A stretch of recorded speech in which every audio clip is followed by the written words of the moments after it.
오늘 우리에게 주시는 하나님의 말씀은 사사기 3장 12절에서 30절까지 말씀입니다. 구약성경 362페이지 사사기 3장 12절에서 30절까지 말씀 교독하도록 하겠습니다.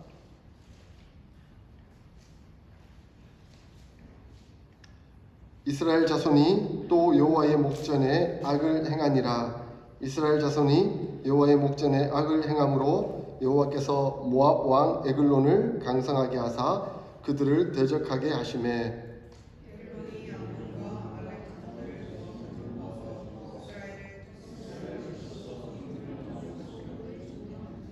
이에 이스라엘 자손이 모압 왕 에글론을 18해 동안 섬기니라.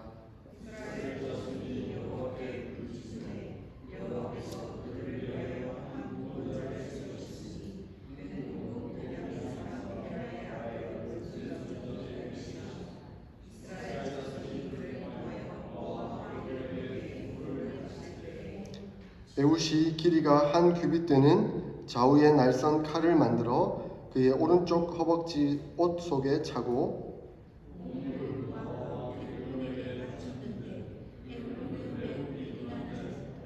에훗이 곡물 바치기를 마친 후에 곡물을 메고 온 자들을 보내고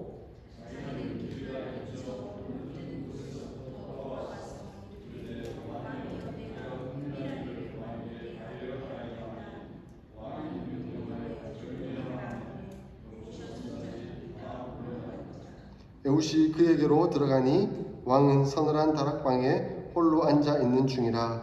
에훗이 이르되 내가 하나님의 명령을 받들어 왕에게 아를 일이 있나이다 하매 왕이 그의 좌석에서 일어나니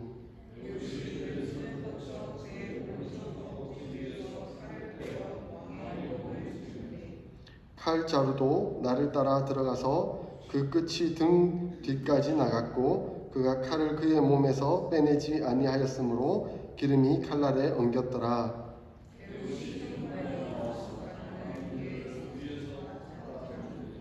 에훗이 나간 후에 왕의 신하들이 들어와서 다락문을 잠겼음을 보고 이르되 왕이 분명히 서늘한 방에서 그의 발을 가리우신다 하고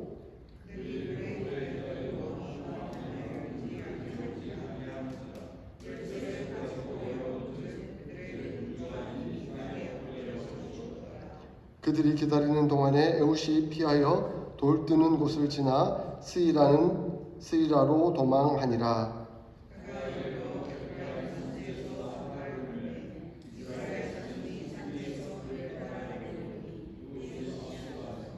그들에게 이르되 나를 따르라. 여호와께서 너희의 원수들인 모압을 너희의 손에 넘겨주셨느니라 하매 무리가 에훗을 따라 내려가 모압 맞은편 요단강 나루를 장악하여 한 사람도 건너지 못하게 하였고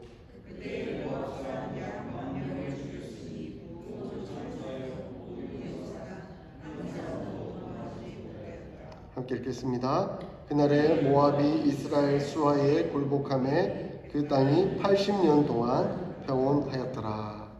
아멘. 사랑하는 성도 여러분, 요즘 장로님 기도하셨듯이 너무 무더운데 어떻게 지내고 계세요? 좀 살만하세요? 힘드세요? 밖에 나가면 찌는 듯한 무더위에 있고 집에 있어도 에어컨 쐬다가 나가면 더 힘들어지고 냉방병 걸리기도 하고 요즘 너무 힘든 것 같습니다. 여러분 인생 가운데 요즘 시기가 고난이라고 생각하세요? 아니면 즐거운 시절이라고 생각하세요? 어떤 것 같으세요? 우리는 인생을 지나가면서 평범하지만 때로는 고난의 세월을 지나가기도 하고 또한 즐거운 시절을 보내기도 합니다. 그러나 우리는 무엇보다도 중요한 것 하나님 앞에 있기 때문에 고난도 하나님과 함께 즐거운 것도 하나님과 함께 있는 것이 더욱 중요합니다. 그것이 우리 인생사의 가장 중요한 문제라고 볼 수가 있겠죠. 그래서 야고보 사도는 너희 중에 고난당하는 자가 있느냐 그는 기도할 것이요 즐거워하는 자가 있느냐 그는 찬송할지니라 라고 말씀하고 있습니다. 때로는 고난의 세월을 지나간다 할지라도 그때는 하나님께서 하나님과 더 친밀한 교제, 기도하기를 원하시는구나 하는 것을 깨닫고 더욱 기도의 자리로 나아가야 할 것이고, 이제는 그 고난의 세월이 다 마쳐지고 평안과 기쁨, 즐거운 시절을 보내고 있다고 한다면 하나님이 나와 동행하십니다, 인도하십니다 하며 더욱 감사하며 찬송하고 영광을 돌려드리는 삶을 살아가야 하는 것이지요. 그것이 믿는 자들의 바른 신앙생활의 모습이라고 볼 수가 있습니다. 이스라엘은 고난의 때가 있었습니다. 고난의 때에 어려움을 겪으면서 눈물 부르짖으며 기도했습니다. 그때 하나님 온니엘을 보내셔서 온니엘을 통해 구원의 역사를 베풀어 주셨죠. 그런데 40년간 평안하게 잘 지내다 보니까, 이제 즐겁게만 보내다 보니까 뭔가 딴 생각이 들었을까요? 참 인생이란 그런 것 같습니다. 평안하고 좋으면 하나님을 더욱 바라보고 그분만 즐거워하면서 찬송하며 살면 좋겠는데, 뭔가 좋아지면 딴 생각이 들고 뭔가 딴 데 찝쩍거리고 싶은 그런 마음이 자꾸 드는 게 인생이 아니겠는가 싶습니다. 11절을 보니까 온니엘이 죽고 나서 12절에 보니까 이스라엘이 또 여호와의 목전에 악을 행하니라. 이스라엘 자손이 여호와의 목전에 악을 행함으로 여호와께서 모압 왕 에글론을 강성하게 하사 그들을 대적하게 하셨다라고 말씀하고 있습니다.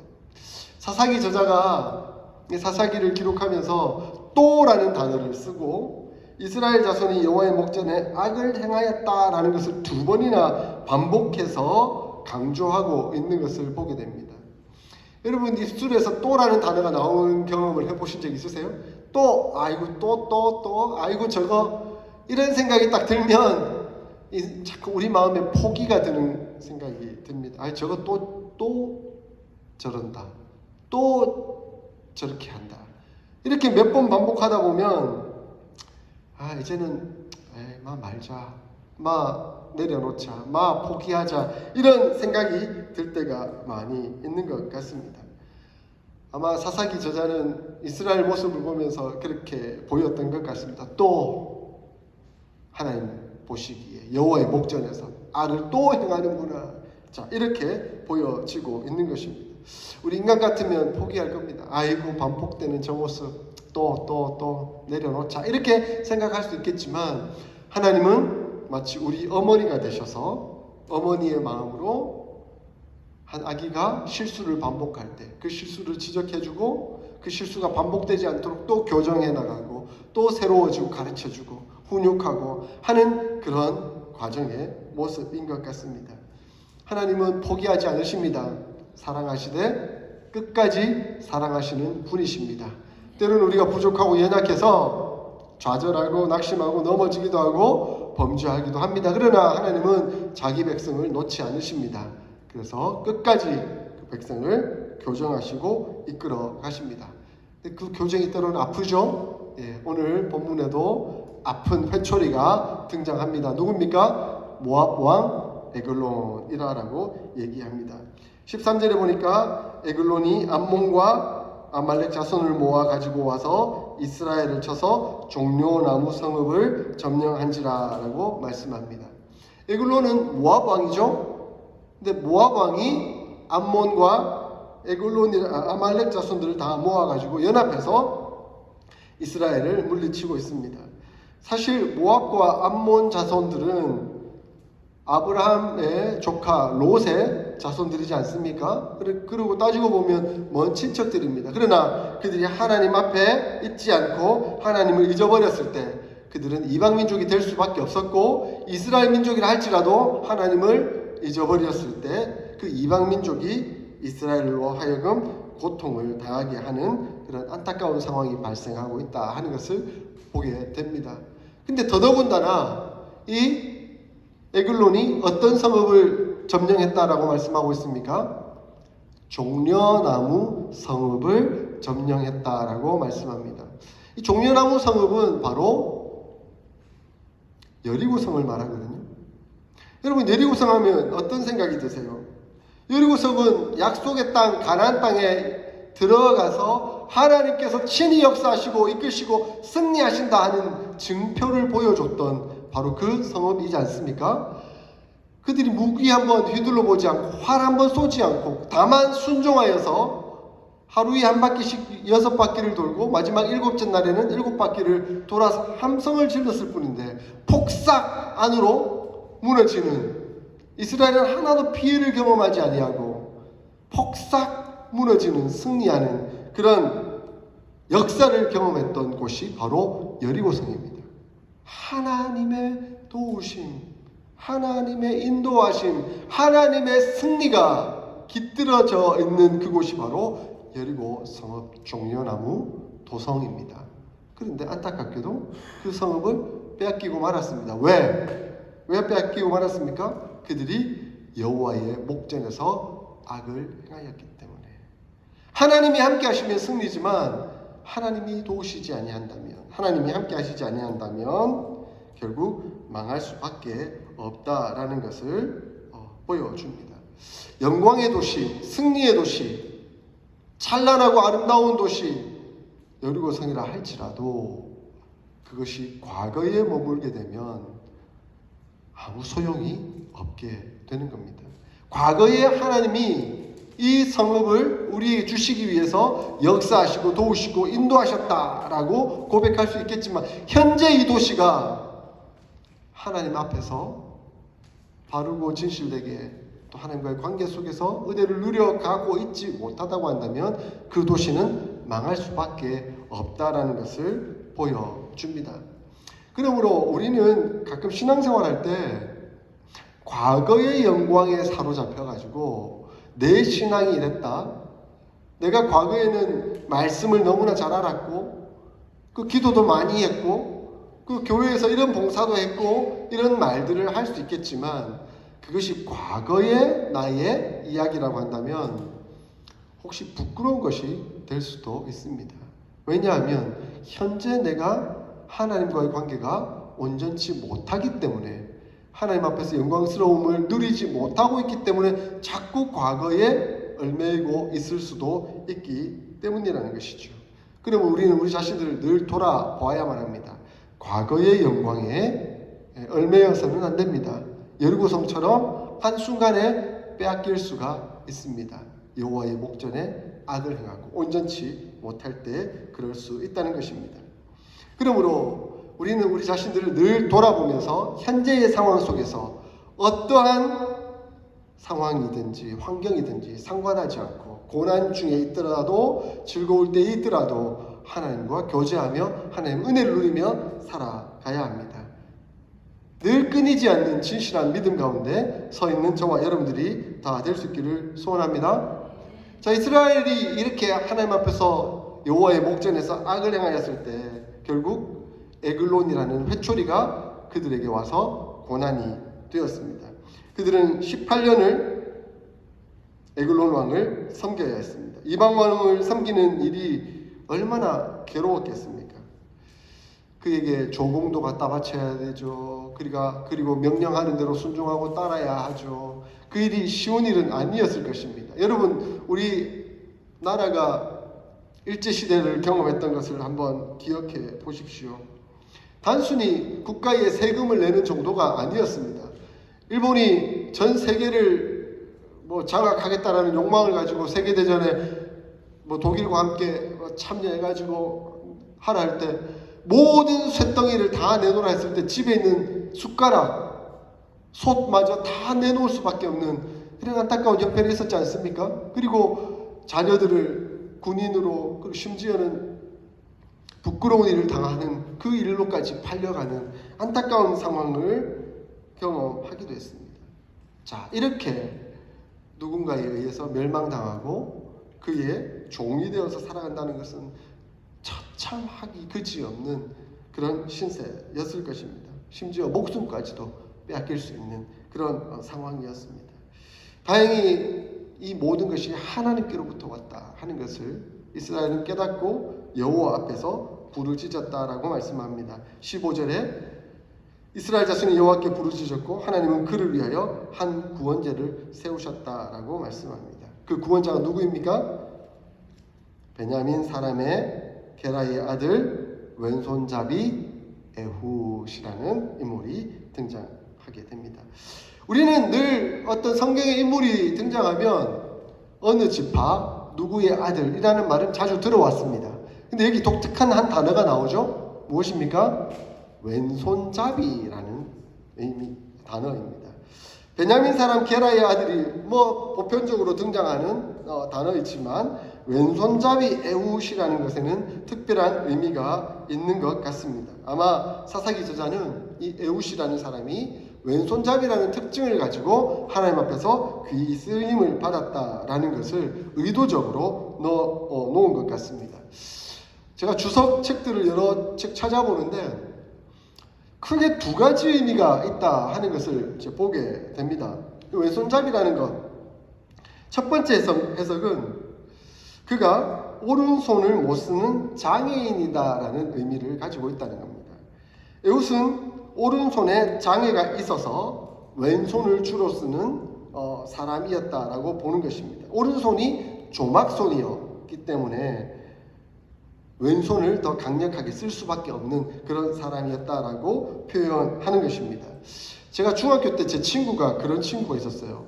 왼손잡이였는데 왼손은 정말 크고 무서운 주먹이었습니다. 그런데 왼손은 애기손처럼 갓 태어난 애기손처럼 자그만하고 조막손으로 이루어져 있는. 그래서 이 친구는 그 오른손이 늘 부끄러워가지고 오른손을 뒤로 숨기든지 아니면 옷 소매를 길게 늘어뜨려서 이 오른손을 늘 가리고 다녔어요. 그런데 그 왼손은 무시무시했습니다. 그래서 아마 오른손에 장애가 있어서 힘들고 어려워서 왼손은 그렇게 크고 강했던 것 같습니다. 이러한 내용을 말씀하고 있다는 것은 에훗이 장애인이었다라는 것을 표현하고 있는 것이죠. 그가 비록 장애를 가지고 있었지만 하나님은 그 장애인인 에훗을 사사로 선택하시고 그를 사용하셨다 하는 것을 보여줍니다. 비록 그가 부족하고 연약하고 나약하고 남들이 보기에는 장애가 있는 그런 사람으로 보인다 할지라도 하나님이 그를 사용하시고자 한다면 그는 큰 용사가 될 수 있고 사사로서 크게 쓰임받을 수 있다는 것을 말씀해 주고 있습니다. 이러한 측면에서 이 말씀을 보는 우리들에게 무척 중요한 교훈을 가르쳐 줍니다. 왜냐하면 교회 안에서 하나님께서 여러분이 어떤 처지, 어떤 상황, 어떤 모습으로 있든지 사용하실 수 있기 때문에 그렇습니다. 하나님이 사용하신다고 하시면 하나님 능력도 베풀어 주십니다. 하나님은 부르실 때에 그를 부를 뿐만 아니라 능력도 함께 주셔서 그를 부르시고 사용하십니다. 다만 순종하면 됩니다. 비록 내가 이런 연약함이 있고 내가 이런 부족함이 있고 내가 이렇게 온전치 못함이 있지만 하나님 저를 사용하신다고 한다면 제가 온전히 순종하겠습니다 라고 고백하며 순종함에 나오면 하나님 사용하셔서 능력껏 이끌어 주십니다. 가끔 제가 이제 20년간 한국에서 부목사 생활을 오래 하지 않았습니까? 담임 목사님께서 저에게 어느 집사를 불러다가 이 일을 맡기면 좋겠다라고 이제 좀 전달을 해라라고 말씀을 하세요. 그러면 제가 가서 전달을 하죠. 그러면 정말 이 에훗과 같이 자기가 어떤 부족함과 연약함과 어려움이 있어도 제가 한번 해보겠습니다. 하나님이 맡기시면 능력도 주시겠죠. 제가 한번 열심히 한번 해보겠습니다. 감사합니다. 이렇게 하면서 순종하는 분이 있지만 어떤 분은 어떻게 핑계가 많은지 제가 이래서 못하고요. 저래서 못하고요. 이래서 안 됩니다. 라고 하는 경우를 너무 많이 보았습니다. 근데 결국 그런 분들은 끝까지 안 하시더라고요. 근데 그런 분들은 자기의 연약함을 핑계로 대지만 결코 그것이 겸손이 아닙니다. 겸손은 하나님의 능력을 믿는 것입니다. 나는 부족하지만 하나님이 하실 수 있습니다 라고 고백하며 순종하는 것이 겸손입니다. 그런데 자기의 능력만 보고 하나님은 보지 못하고 끝까지 하지 않겠다 하는 것은 불순종이죠. 겸손이 아닙니다. 두 번째 해석이 있습니다. 두 번째 해석은 이 왼손잡이는 훈련을 잘 받아 왼손을 잘 쓸 수 있는 사람이라는 뜻입니다. 이것은 어떠한 상황 속에서 그 상황을 돌파해내기 위해서 특수훈련을 받았다라는 뜻을 가지고 있습니다. 아마 이렇게 해석하시는 주석가들은 사사기 20장 16절의 말씀을 좀 이해하면서 또 가지고 와서 해석을 하기 때문이라고 보여집니다. 거기 사사기 20장 16절을 보니까 700명의 왼손잡이들이 물매로 돌을 던지면 조금도 틀림없이 없는 명사수라는 그런 말씀이 나옵니다. 그들은 오른손잡이였을 수 있지만 왼손잡이로서의 특수한 훈련을 받은 군사라는 의미가 있다는 것입니다. 여러분 야구 좋아하세요? 야구를 좋아하면 우리나라 선수 중에 가장 기억에 남은 여러 선수들이 있겠지만 메이저리그에서 뛰고 있는 류현진 선수를 여러분 아실 거예요. 아세요? 야구에 관심이 없으신 분은 잘 모르겠지만 남자들은 대부분 다 아실 것 같아요. 이 류현진 선수는 원래 오른손잡이였다라고 합니다. 그런데 이 야구계에서 왼손잡이 투수가 잘 없대요. 왼손잡이 투수가 공을 빠르게 던지기만 하면 그 선수는 정말 너무나 많은 연봉을 받고 당연히 그 구단에서 뽑힐 수 있는 그런 선수라고 합니다. 그러니까 이 류현진 선수의 아버지가 이 류현진 선수를 야구로 선수로 키우면서 오른손잡이보다는 왼손잡이로 하는 것이 더 성공할 가능성이 크다라고 해서 어릴 때부터 왼손으로 계속 공을 던지게 하고 왼손의 특별한 훈련을 계속 했던 것이죠. 그랬더니 나중에 이 류현진 선수는 왼손이 더욱더 강력해진 선수가 된 것입니다. 그래서 류현진 선수가 타석에 들어설 때는 오른손잡이로 들어서거든요. 근데 투구를 할 때는 왼손으로 투구를 해요. 오른손잡이였지만 특별히 왼손에 더 특별한 훈련을 받아서 그렇게 가능해진 선수라고 하는 것과 같은 의미가 있다는 것이죠. 아마 당시 전쟁을 할 때 대부분 오른손잡이였기 때문에 오른손에 칼을 들고 오른손에 창을 들고 오른손으로 활을 쏘지 않았겠습니까? 그런데 뜻밖의 왼손잡이가 칼을 잡고 갑자기 등장을 하면 오른손끼리 칼로 전투를 하다가 왼손잡이와 만나면 굉장히 당황스러울 수밖에 없습니다. 왜냐하면 칼이 나오는 위치가 완전 다르니까요. 그리고 방법도 다르니까. 그러니까 이 왼손잡이들은 특수훈련을 받고 전쟁에서 쓰임을 받기 위해서 나온 사람이라는 것이죠.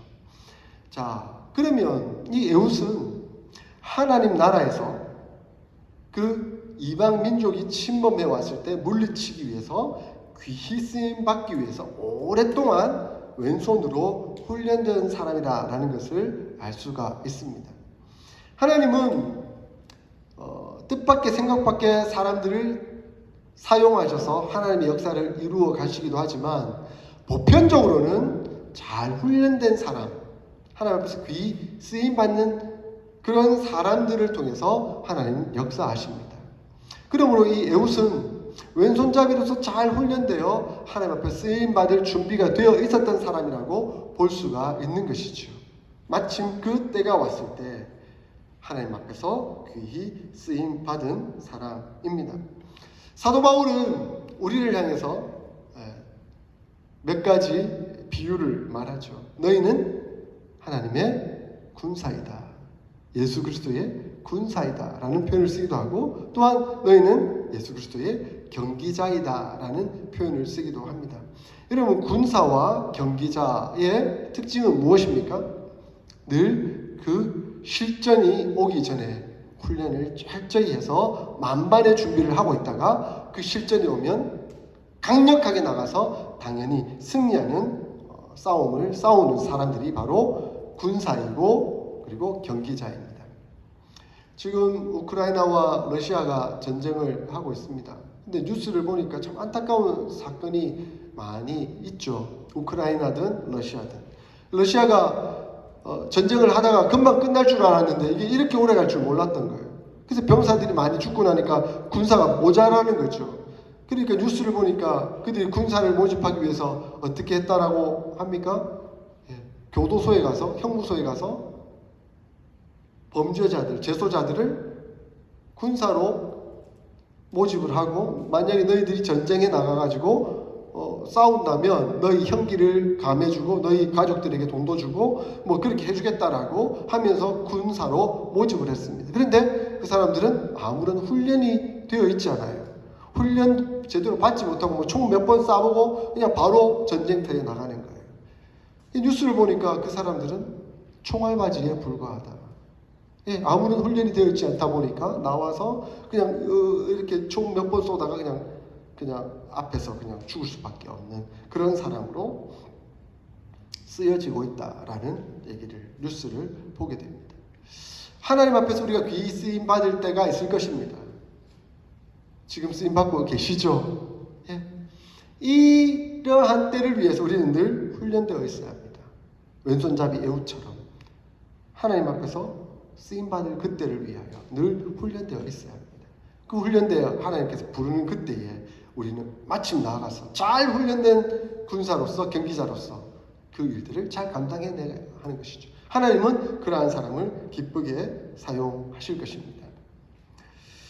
자, 에웃은 에글론 왕에게 공물을 바치는 사람이었습니다. 아마 신뢰가 어느 정도 쌓여 있는 사람은 항상 공물을 갖다 바치니까요. 그런데 그의 오른편 허벅지에 한 규빗대는 날쌘 칼을 만들어 차고 있었습니다. 17절에 보니까 에글론 왕은 비둔한 자다라고 표현하고 있습니다.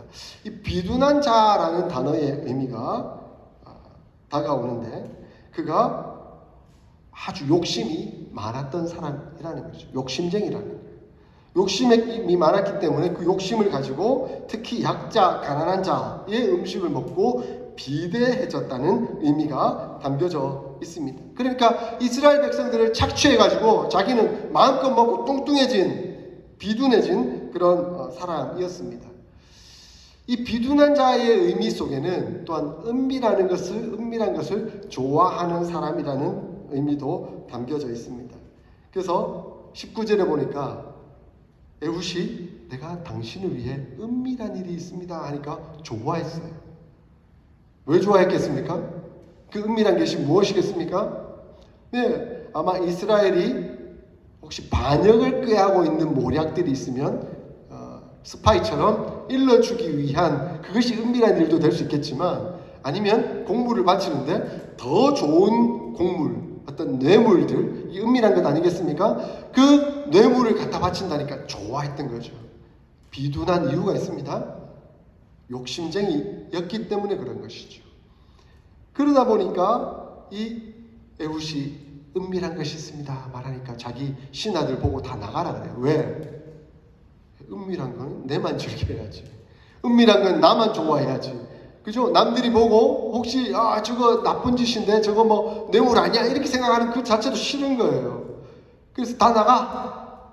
그리고 자기 혼자 그것을 독차지하려고 한 것입니다. 근데 그 은밀한 것이 무엇이었습니까? 하나님의 말씀이었습니다. 하나님이 주시고자 하시는 말씀이 있습니다라고 얘기했고 실제로 그 하나님이 주시고자 하시는 말씀은 무엇이었습니까? 오른쪽 허벅지 차고 있던 칼이었습니다. 은밀한 거 좋아하면 안 됩니다. 은밀한 거 좋아하다가 죽은 사람이 바로 에글론입니다. 근데 제가 칼럼에 써놨는데 예수님은 은밀한 것을 취하라라고 말씀하신 부분도 있어요. 하나님 앞에서는 은밀해야 돼요. 구제와 기도와 금식에 있어서는 은밀히 남에게 밝혀지지 않도록 되도록이면 은밀히 행하는 것이 좋고 사람과의 관계 속에서는 은밀한 것을 행해서는 안 됩니다. 왜냐하면 그 안에 죄가 들어있기 때문에 그렇습니다. 자, 에훗은 22절에 보니까 서늘한 방에 있었는데 칼로 찔렀습니다. 잘 훈련된 군사였잖아요. 잘 훈련된 군사 왼손으로 팍 찌르니까 너무 강력했던 나머지 그 칼이 손잡이까지 빨려 들어가고 말았습니다. 순식간에 이 일들을 마치고 에훗은 문을 잠궈두고 도망갑니다. 근데 그 상황 속에서 기름이 이 칼에 엉겼다라는 표현이 나옵니다.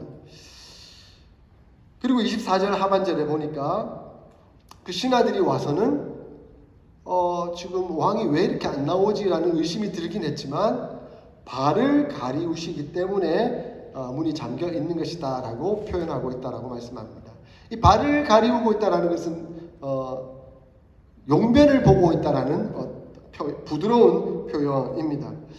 근데 아마 그들이 우리 왕이 용변을 보고 있다라고 생각했던 이유는 그 냄새가 났기 때문일 것입니다.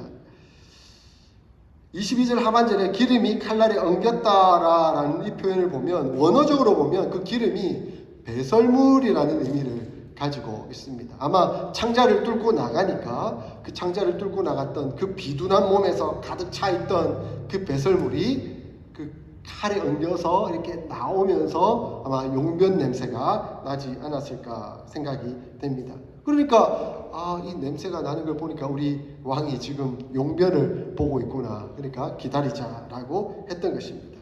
그 기다리는 상황 속에서 에훗은 도망갈 수 있었고 에브라임 산지에 와서 나팔을 불어 이스라엘 군대를 소집하고 그 군대를 이끌어서 에글론 궁으로 쳐들어가서 다시 점령하게 됩니다. 그 에글론 왕이 있던 궁이 어디입니까? 바로 여리고성. 하나님이 역사하셨던 그 성을 다시 쟁취하게 됩니다. 이때 에훗의 고백을 한번 들어보십시오. 28절에 나를 따르라 여호와께서 너희 원수들인 모압을 너희의 손에 넘겨주었다. 에훗은 신앙 고백을 하고 있는 것입니다. 지금 된 이 모든 역사 누가 하신 일이라고요? 하나님이 하신 일이다. 하나님이 그들을 우리의 손에 붙인 것이다. 전쟁은 하나님께 속한 것이니 하나님이 역사하시면 우리는 승리한다. 그러므로 나를 따르라 라고 이렇게 고백하고 있는 것입니다. 이것이 진정한 신앙인의 고백입니다. 우리가 하나님의 일을 할 때 하나님이 하십니다. 저는 다만 앞장서서 나가겠습니다 하는 그 고백이 있으면 됩니다. 그러면 하나님이 하십니다. 지금 에훗이 그러한 고백을 드리며 하나님 앞에 서 있다는 것이죠. 그랬을 때 실제로 하나님 역사하셨습니다. 에글론 왕의 부하들, 그것도 잘 훈련된 장사들, 용사들이라는 표현이 나오는데 그 장사들, 용사들을 이스라엘 군대가 완전히 무찌릅니다. 10,000명이나. 그 모압 땅은 요단강 동편이지 않습니까? 요단강을 넘어서 공격해왔던 모압 병사들이 이제 요단강을 못 건너가고 다 죽어버린 거죠. 진짜 요단강을 건넌 겁니다. 그런 상황이 되고 만 것입니다. 하나님께서 이스라엘 백성들과 함께 해주시니까 하나님 역사하시고 하나님 전쟁에서 승리하도록 인도해 주셨습니다. 사랑하는 성도 여러분, 하나님은 이 에훗 사사의 모습을 통해서 우리에게 교훈하고 계십니다. 여러분이 어떤 상황에 있든지 간에 하나님과 교제를 나누시기를 원하십니다. 고난에 있던 즐거운 상황에 있던 그 상황과 상관없이 하나님만 바라보고 하나님만 의지하기를 하나님은 원하고 계십니다.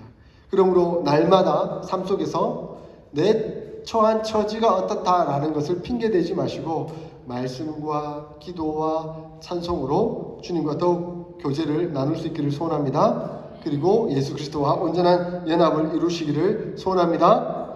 뿐만 아니라 내가 부족하든 연약하든 내가 혹시 장애가 있든 아니면 온전히 훈련되어 하나님 앞에서 기쁘게 쓰임받을 준비를 하고 있던 어떤 상황 속에서도 내가 하나님을 위해서 쓰임받겠습니다 하고 나아갈 수 있는 저와 여러분들이 될 수 있기를 바랍니다. 하나님이 쓰신다고 한다면 에스더처럼 죽으면 죽으리다 라고 고백하며 나아갈 수 있는 저와 여러분 될 수 있기를 소원합니다. 그래서 하나님의 일에 동참하면 하나님의 역사를 보게 되어 있습니다.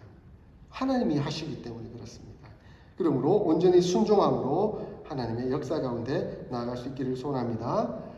그리고 결코 에글론처럼 은밀한 일을 만들지 마시기를 바랍니다. 하나님은 다 보고 계십니다. 다 알고 계십니다. 그러므로 은밀한 것 좋아하지 마세요. 하나님과만 은밀하시기를 소원합니다. 그래서 어떠한 처지, 어떠한 환경, 어떠한 상황 속에서도 모든 영광과 존귀와 찬송을 우리 아버지 하나님께만 돌려드릴 수 있는 저와 여러분들이 다 될 수 있기를 주의 이름으로 축원드립니다. 아멘.